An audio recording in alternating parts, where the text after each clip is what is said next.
Zia, and this is Chasing the Moon RV. It's been a trying couple of days. I reached a point just after 4 months into this trip where I was starting to feel really, really homesick. And as much as I still really wanted to visit Santa Fe, New Mexico, and Sedona, Arizona. I want to go back to those areas again. I needed to make a decision about whether I should do that on another trip. As a lot of you know, initially my plan was to be home at Christmas. But now it looks like I'm probably going to be home right at the end of October. It's been an amazing trip. It's been life-altering for me, and I'm so glad I did it. But I am 70 years old, and I'm feeling it now. I'm doing all the driving alone, and actually, on October the 10th, I was in Stockbridge, Massachusetts, and today is October 20th, and I am in Billings, Montana. So I have crossed pretty much the whole of the United States. The next stop will be Washington State in 10 days. And just to put that into some sort of perspective, it took me over 2 months to drive that distance across Canada, and now I've come back in 10 days. So that's how much I'm looking forward to getting home and to seeing family and friends, and frankly just having a rest. I'm not tired of being in the van. I love it. Part of this journey was about figuring out whether I thought I could live in the van for a few years to save some money and do some more big trips to Europe maybe. And I could easily live in this van, although there would be some modifications needed, which maybe I'll do a future vlog on, the kind of things that I've learned about being in an older van like this, and what it offers and what it doesn't offer, and what I might change to make it more comfortable for me in the future, and for Charlie too. So yes, I hit a low point in Sioux City, Iowa, and I knew that that was at the point where I had to make a final decision. Was I going south down to the New Mexico area, or was I going to try and get through the mountains, go straight through before any snow hit, because I didn't want to be going through mountain passes in any snow or ice. And I found out that I had about a 5 or 6 day window of opportunity to make it through there. So for the past few days, I have been driving 6-hour days, which means I'm probably on the road for about 7 or even 8 hours, because I have to stop for Charlie and get gas and things like that. So they've been very long days that normally would leave me absolutely shattered. And I am really tired, but I'm also motivated. So I've got to push for 2 more days, and then I should be in Washington. And I think once I reach there, even though I'm going to be that close to home, I may need to get a shower, find a laundromat, get myself all nice and gussied up for when I get home, because I'm going to want a lot of hugs when I get there.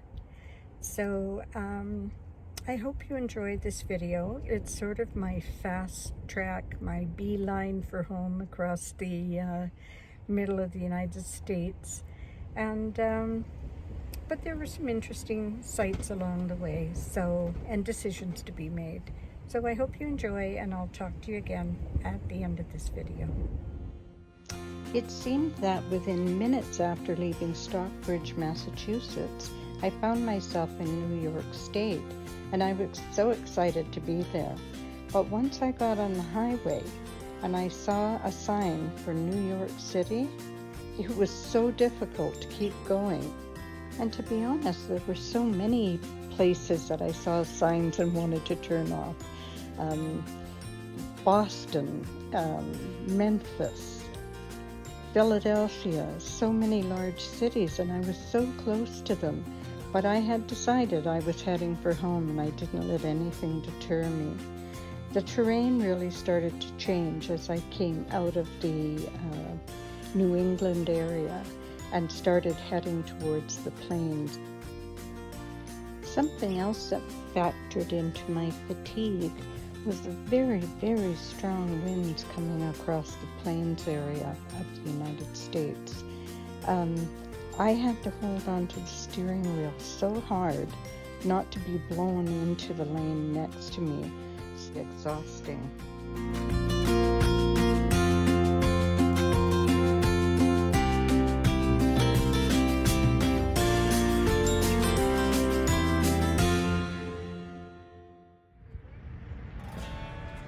I am in the Dakota Plains in South Dakota, and I've heard of this monument before, but I'd never seen it. And apparently there's a scenic outlook here too, overlook. So you can see how big it is compared to that lady.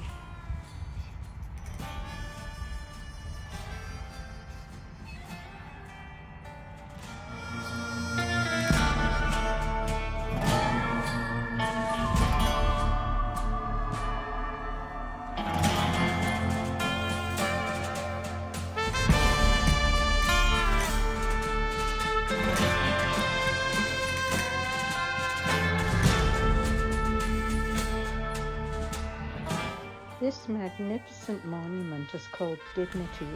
It stands 50 feet tall and 32 feet wide, and is a stainless steel Lakota woman holding a star quilt. The outstretched quilt has 128 stainless steel blue diamond shapes that flutter in the wind.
When I stopped at this overlook to check out the Badlands, I had decided that I would drive through the Badlands and perhaps even go to Mount Rushmore. Unfortunately, Luna kept stalling, so I headed for town. When I reached Custer National Forest in Montana, there was a lot of evidence of forest fires in the area.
I made it to Washington State, the neighbor of British Columbia, Canada, my home.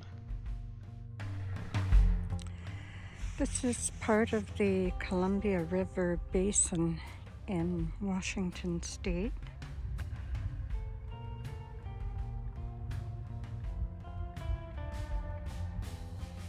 Quite a sight.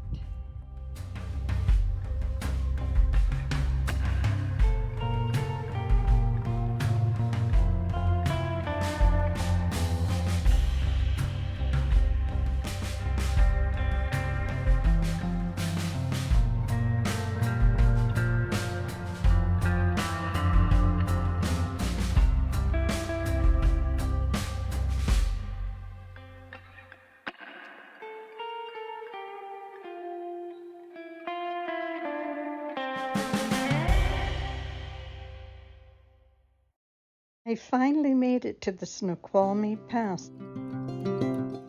Now I just have to get through here and I will be beyond any possible snow or ice and then very close to home.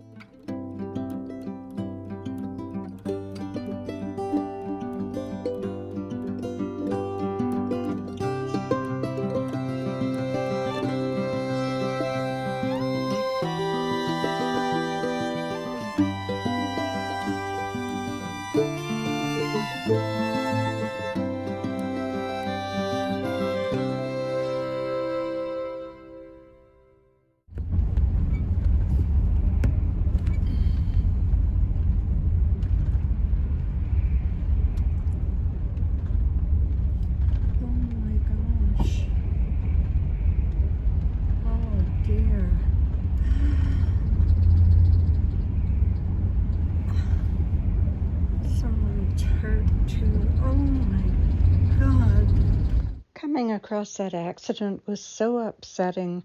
I'd been driving along, listening to music, looking at the beautiful scenery, probably just like the people that were in that accident. Today is October 24th, 2022.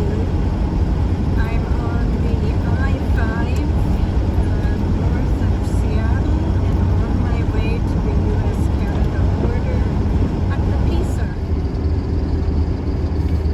Vancouver, BC, 44 miles. Oh my God, we're nearly home. I can see Canada from here. Those tall buildings in the distance on the white rock. Oh my God. I didn't think I was going to be this emotional or oh my gosh. I'm so happy to be home. It's been a fabulous trip, but I'm happy to be home. How pretty the park looks. Peace Arch Park. There's the Peace Arch. And there's Customs.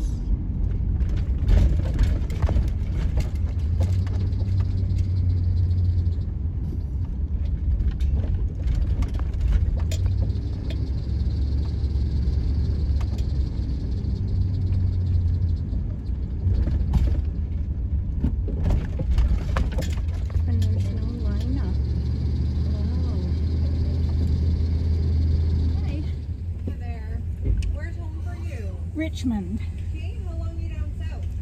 I've been down there since the 21st of September. Any alcohol or tobacco products? I have a bottle of wine, but I can't remember if I bought it in the States or in Canada. Okay. All right. And any animals traveling with you? Yes, I have my dog. Okay. Yeah. Nice. Yeah, thank you. Congratulations. Thanks.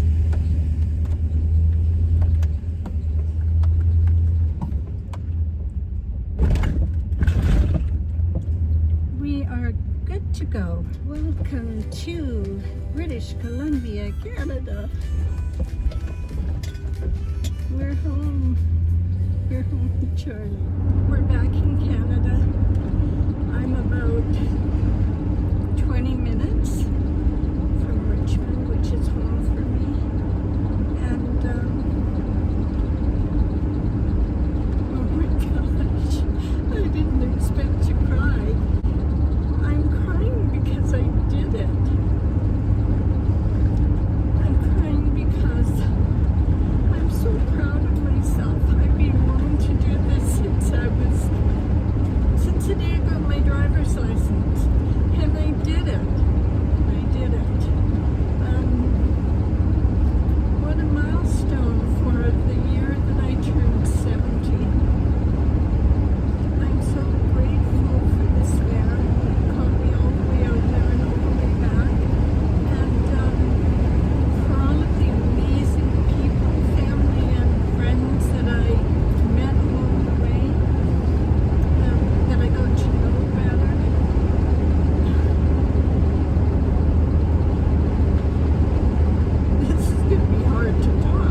officially